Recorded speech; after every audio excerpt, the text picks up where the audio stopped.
This week on Rugged Expeditions, we're heading to southern Pakistan, right up against the Afghanistan border, where we'll pursue the rare Suleiman Markhor.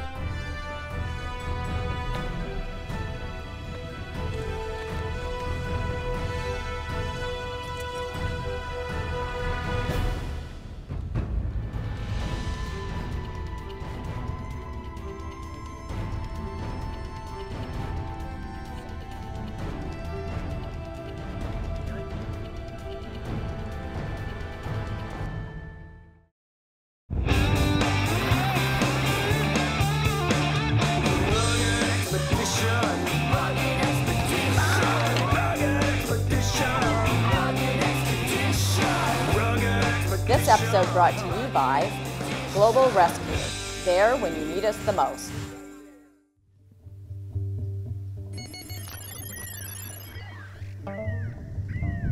A lot of my friends and family already wonder if I've got a screw loose when I tell them some of the places I go hunting.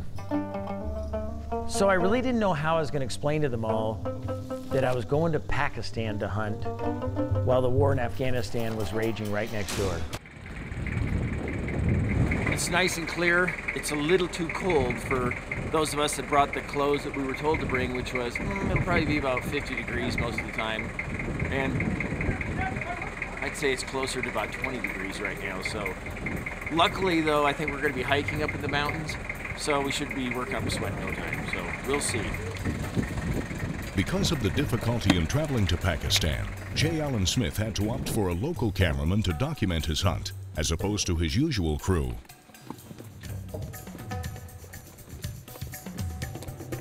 The Kashmir Markhor can be found in the northern territories of Pakistan. Alain Smith and his guide Falcus were fortunate earlier in the season to put the crosshairs on a mature billy. If you want to hunt certain species, you got to go where they live. In the case of the Kashmir Markhor, they're only huntable in the northwest region of Pakistan, in the high lofty peaks of the Himalayas.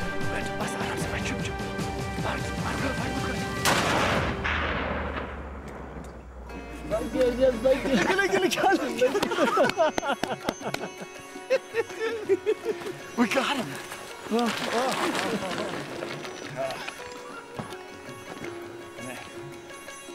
A Markhor. So this is what they look like. The Kashmir Markhor. Real heavy, old billy. What a great spiral to his horns. Comes up. The kudu of Asia. Except this is no kudu because you can smell that he's a goat, I'm telling you. It's too bad this movie doesn't have smell-o-vision on it because it would stink. What an animal. Alain Smith has now traveled to the southern region of Pakistan to hunt the Suleiman Markhor, found in the Torgar Mountains. The name Torgar is derived from the Afghani word meaning black mountain.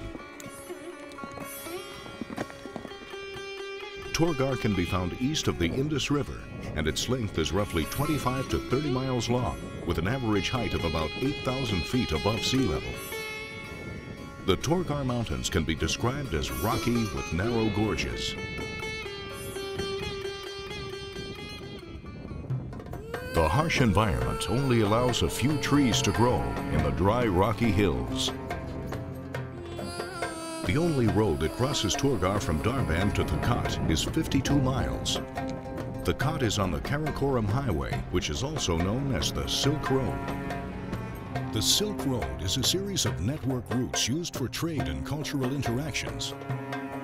The Suleiman Markhor is a large species of wild goat that is found in southern Pakistan, specifically in the Torgar mountain range found south of Quetta. The desert mountains are home to this majestic animal and can be found upwards of 10,000 feet in elevation. In India, Markhor are hunted for food near the Pakistani border. In Tajikistan, the Markhor's horns are considered to have medicinal properties. The Suleiman Markhor, unlike his cousin up in the north, the Kashmir Markhor, is much smaller and has a completely different horn formation. While yes, they're related, There's really not a lot of similarity in them other than they do have corkscrew horns. The Suleiman Markhor, though, his horns are a real tight, true corkscrew type of a horn, unlike the Kashmir, which has the more sweeping kudu horns.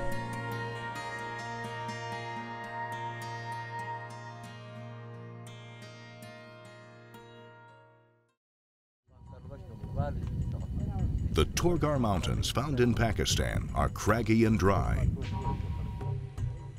But this area of the earth is the only location in the world where the Suleiman Markhor call home.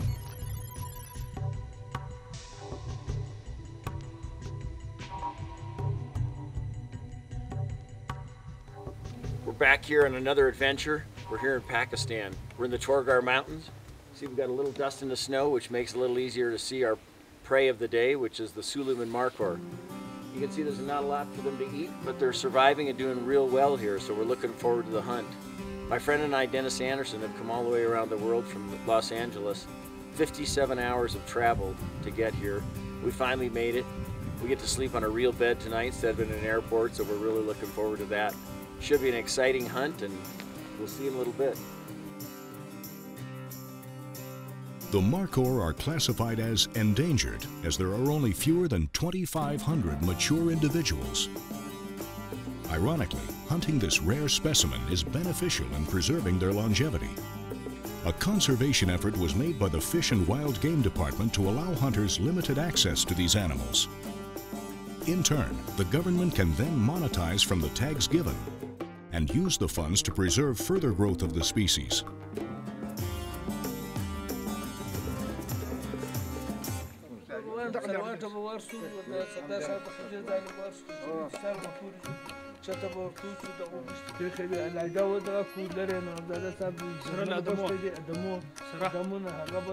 For those of you that don't speak fluent Urdu, I can translate for you. What he said is we're going to walk up that hill as far as we can, and hopefully there'll be a a Suleiman Markhor standing there. So that's pretty much the deal. But the other thing that I'm not sure about what's happening here this morning is, how come everybody's got black hair except me and Dennis, except this gentleman over here, who's obviously a very good-looking guy. He's got character. I mean, gray is the new blonde. Yeah. It's the hip thing nowadays. The rest of these guys, I think they're using Grecian formula or something. See, they're not gray like those of us diplomatic men. So. This is probably the head man right here. Yeah, he's nice, yeah. But it's nice color. Yeah. This guy's using the Grecian formula, I can tell, so, yeah. Alan's one of those guys that you got to keep on top of, because he will play tricks on you and do some underhanded things, as we call it, in the hunting camp. I met Alan 25 years ago. I could tell then that Alan was a very passionate hunter, and that's probably why we had that common thread. When you hunt with Alan, it's serious, yet it's a lot of fun. Alan gives back to hunting in a very serious way. His books proceeds go to different organizations, nonprofit conservation organizations. He's involved in his local chapter in Seattle with the Boy Scouts and various things. Alan is a Hunter Legacy Fund member, which is an endowment that gives to conservation, education, and humanitarian projects around the world.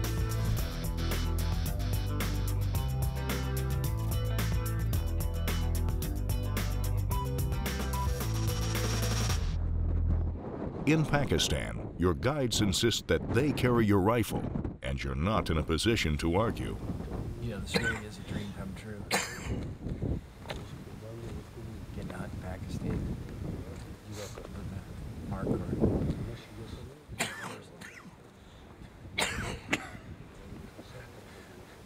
First time I saw one of these, it was good, huh? Yeah. Great animal. Seeing you do that makes me wish I had some red man, actually. I've quit, I don't chew anymore. But if I did, it would be just like that, only brown. So, yeah, hopefully this fog lifts in a little while. We're just trying to get up here to where we can see. There'll be some over on the other side, the guys say, so if this stuff will lift you a little while as it heats up, we'll be doing good. What do we got, another half an hour walk? Yeah, something like that. Good answer. Hopefully that doesn't mean 2 hours. No.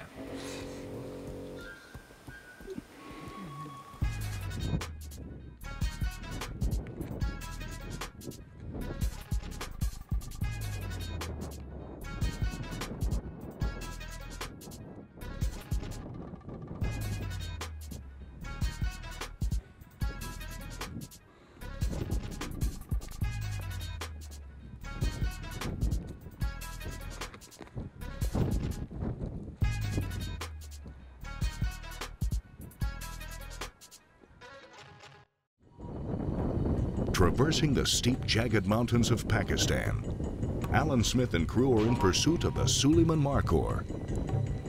However, spotting one of these majestic animals through the thick fog is proving troublesome for the hunters.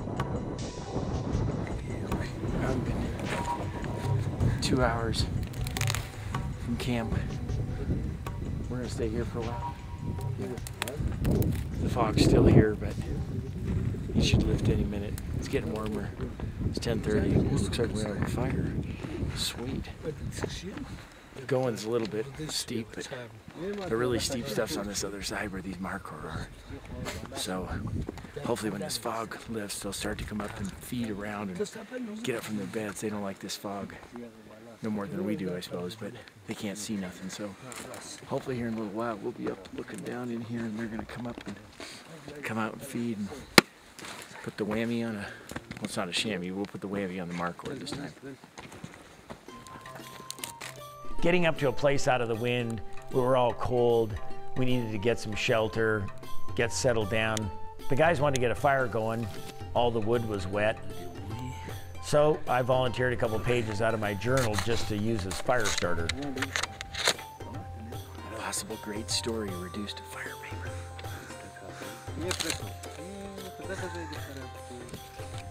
I come all this way and I forget to bring a Boy Scout with me.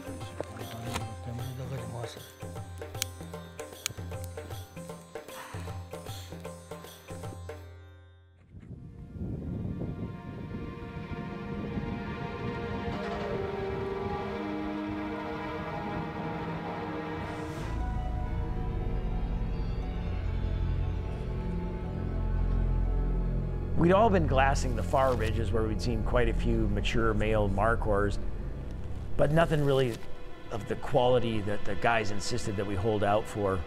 Being the itchy trigger finger guy that I am, and maybe not being so picky sometimes, I was ready to start pulling the trigger, but they made me hold off, which was a good idea.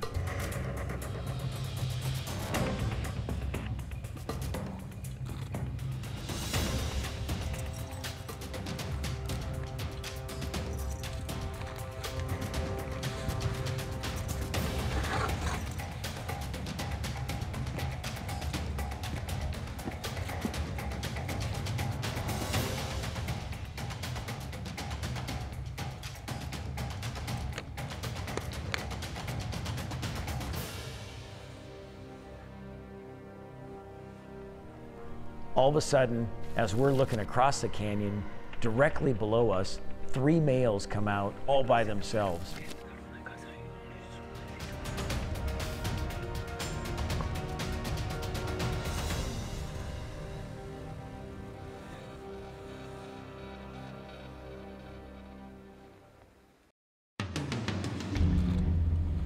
Having reached a good vantage point at the top of the Torgar Mountains, Alain Smith and his guides from Shikar Safaris have spotted a band of Suleiman Markhor on the opposing mountainside.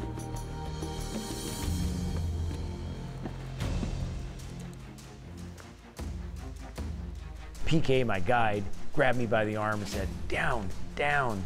I looked down, sure as hell, there's 3 of them.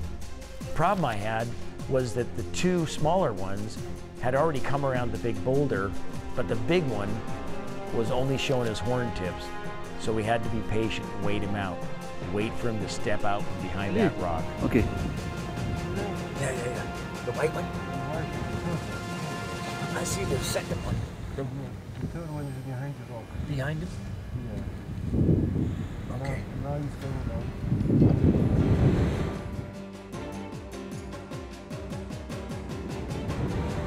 Steps right there. There you go.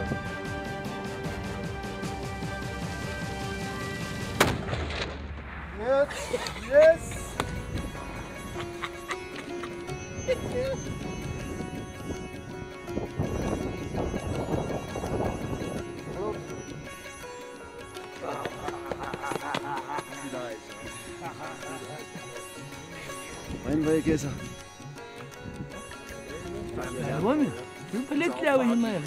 We could see him for a while, then we couldn't see him. Then they came out, and the smaller of the two big ones, he was the one that was there first. And I could just see the horn tips of the other one. And they said, no, not the one you can see. Wait just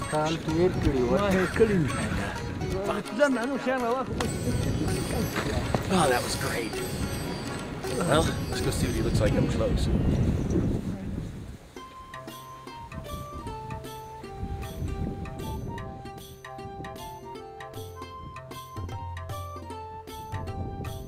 We slipped and slid and worked our way down through the rocky piles and held on for dear life in a couple spots, and eventually got down to the Markhor. Of course, the guys that all beat me down there, these guys live in these rocks and cliffs every day when they've got their domestic animals up there. So for them, it's just another walk in the park. For us gringos from Seattle, it was a little tougher. So this is what it's all about, the Suleiman Markhor. Look at the coat on this thing, huh? As they get old like this, they get the black leg markings, but he's still got all this grayish white hide on him. One-shot kill. First day. It's an old one, huh? Yeah. 4.5 curls. What is he? 4.5 curls. 4.5 curls, yeah? 3, 4, 4.5 curls. Yeah, he's a little worn off out here on the tips. Boy, what a great animal. Not as big of a body as I expected on him. Whoa.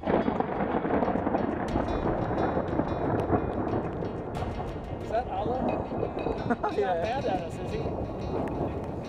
We've taken his big boy, huh? Here we are in one of the driest places on Earth.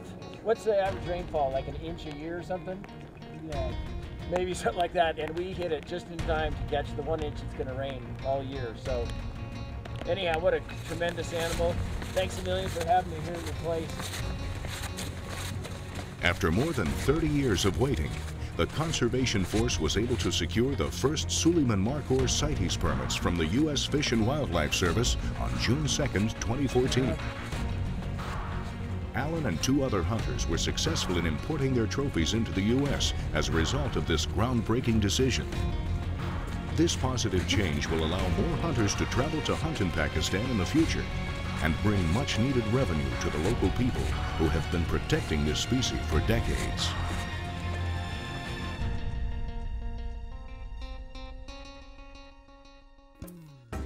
Well, good thing I brought those heavy clothes and long underwear and everything. Not. This is one of the best hailstorms I've ever been in. Oh, there's a slight rhythm going on my Pepsi can.